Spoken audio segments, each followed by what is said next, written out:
Good afternoon. So one of my subscribers asked a question about my take on addictions and within the scope of DID. So I've been percolating on this for a while, and obviously the whole world of addictions is a huge topic. I do have some experience. I used to work at a treatment agency for almost 10 years, but that was a long time ago. And it was prior to me being trained in EMDR therapy, understanding about internal family systems. I was not very trauma informed. So take that with a grain of salt, but hopefully with the DBT skills and different group support that we had at that time, hopefully it was adequate.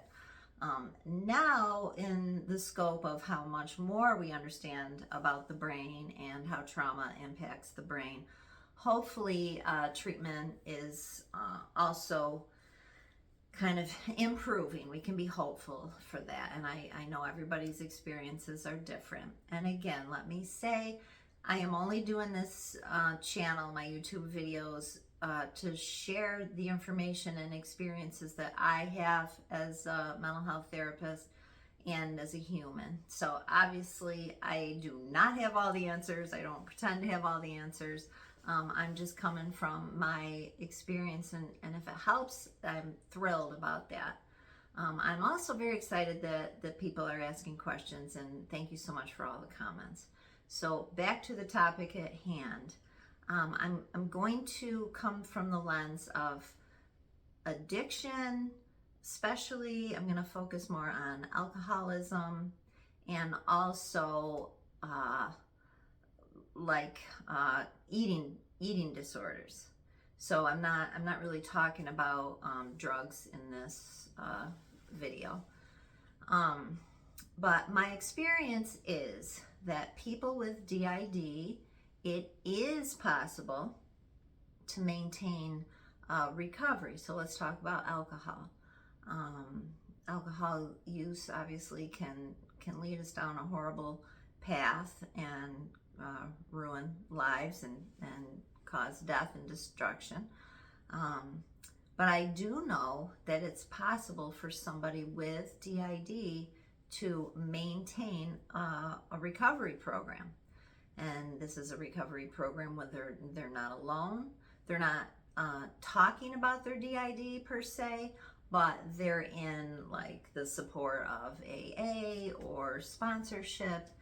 And I've been very curious because there's many other parts of this person. So let's say the person's like older, like me, and older, it's not their first rodeo and they understand consequences and okay, here's my recovery program. I've been in recovery for a few decades. And okay, there's another part. Let's say there's like a younger guy or some teenage parts that would love to drink or would love to experiment with alcohol or weed or whatever. And miraculously, this person is able to work with the parts so that they do not cause relapse. It's amazing. And one thing I will say is I know the particular person I'm thinking of, they have the ability to have conversations and understand where the parts are coming from. And sometimes there's a compromise. Like the person probably wouldn't want to have an NA beer, but to kind of keep another part that would want to drink, all right, at least give me the NA beer. They will go ahead and indulge in that sometimes, yet keeping a very mindful lid on the recovery and making sure they take all the steps they need to keep themselves clean and sober. So it's amazing and it's possible. So shifting gears to, let's say, eating disorders. And that's another giant topic that, you know, we huge. But for the purpose of this video, thinking about, let's say the main person, and again, let's say that they're more like my age.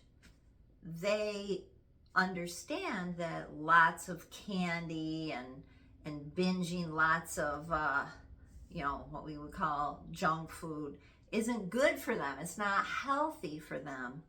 But they will find, like, go to the grocery store and get home and there's a whole bunch of candy and like Captain Crunch or, you know, Sugar Smacks, cereals that they would not pick for themselves, but they know a younger part, like the kids, really wanted that and bought it.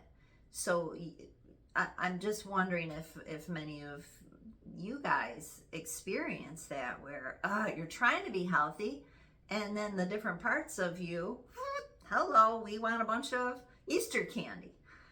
So it's, again, my experience working with people, and sometimes the parts are little kids that they just love candy, and sometimes they might be like teenage, like very body conscious teenage girls that hate being in an older body, or a body that's not the body of a 15-year-old but more like a mid-50s person. And it's like, so they might be acting out sometimes.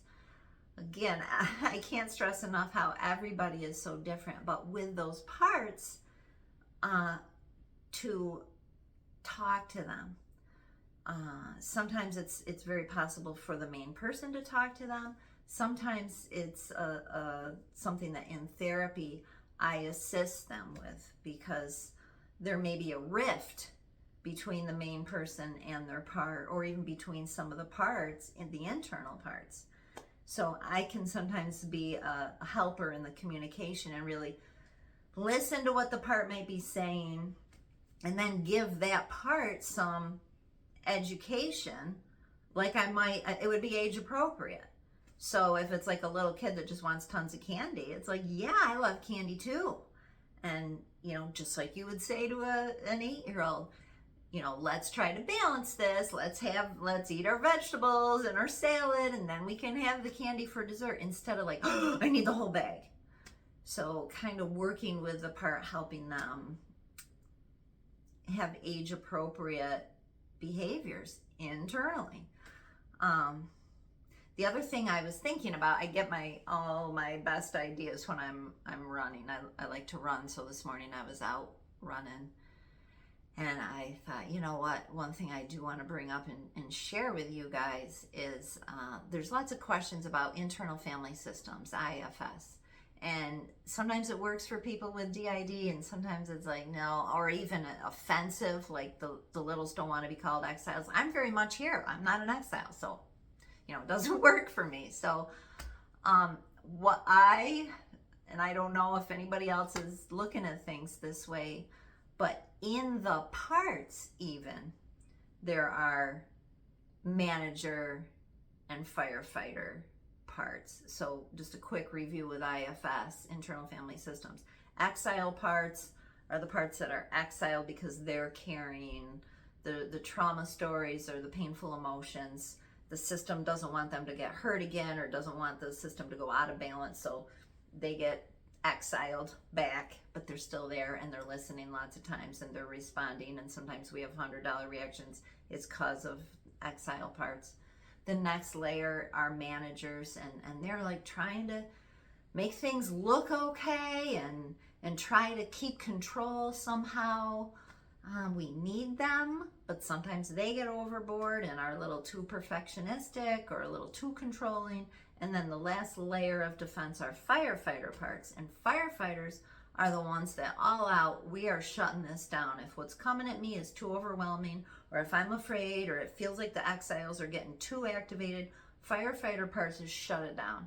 And they do this with different modalities. Sometimes they're raging and they just want to, you know, fight, flight kind of thing.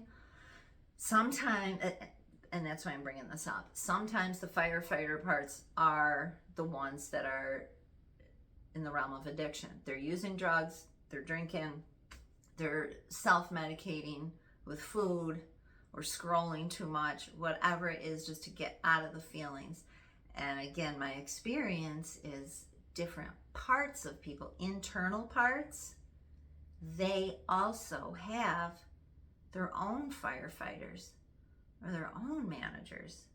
I'm not sure about exiles. I'd have to think about that more, because they could be like a pretty regulated part, like a DID, another part, but then that personality also has like, okay, I gotta really keep this, I'm really worried about the managerial, and then they can turn to their firefighter parts like, okay, I'm just gonna, binge, which could be a firefighter behavior.